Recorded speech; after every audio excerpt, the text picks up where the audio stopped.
Chairman Pakistan Tehreek Insaf Imran Khan نے ایک بار پھر 2008 میں شوکت خانم کے $3 ملین سے سرمایہ کاری کا اعتراف کر لیا اور کہا کہ 2015 میں یہ رقم اسپتال کو واپس کر دی گئی۔ اسلام آباد ڈسٹرکٹ اینڈ سیشن کورٹ میں عمران خان کی جانب سے لیگی رہنما خواجہ آصف کے خلاف ہتک عزت کیس کی سماعت ہوئی۔ Chairman Tehreek Insaf Imran Khan video link کے ذریعے عدالت میں پیش ہوئے۔ خواجہ آصف کے وکیل نے چیئرمین پی ٹی آئی پر جرح کی تو عمران خان نے اپنے بیان میں اعتراف کرتے ہوئے بتایا کہ یہ بات درست ہے کہ 2008 میں $3 ملین کی سرمایہ کاری کی۔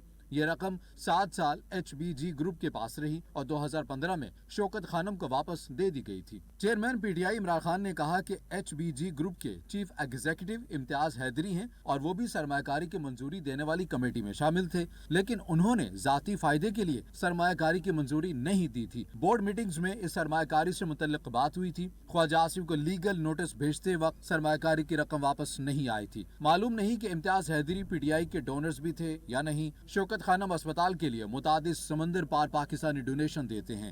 مجھے نہیں معلوم کہ انڈومنٹ فنڈ بورڈ کو کب بنایا گیا۔ مجھے صرف اتنا معلوم ہے کہ انڈومنٹ فنڈ بورڈ 90 کی دہائی میں بنایا گیا تھا۔ خواجہ آصف کے وکیل نے کہا کہ 2005 میں بورڈ آف گورنرز میٹنگ میں آپ نے کہا تھا کہ انڈومنٹ فنڈ بورڈ ابھی نہیں بنایا اور اب کہہ رہے ہیں کہ 90 کی دہائی میں بنایا گیا تھا۔ خواجہ آصف کے وکیل نے عمران خان سے سوال کیا کہ آف شور کمپنیز میں سرمایہ کاری کا آپ کو معلوم ہے؟ عمران خان کا اپنے جواب میں کہنا تھا کہ شوکت خانم اسپتال کے فیصلوں کا مجھے معلوم نہیں۔ شوکت خانم اسپتال کے مالی فیصلوں کی آڈٹ رپورٹ ہوتی ہے، اسپتال کا بورڈ مجھ سے پوچھ کر فیصلے نہیں کرتا۔ اب معلوم ہوا ہے 2 آف شور کمپنیز میں شوکت خانم اسپتال کا پیسہ انویسٹ کیا گیا۔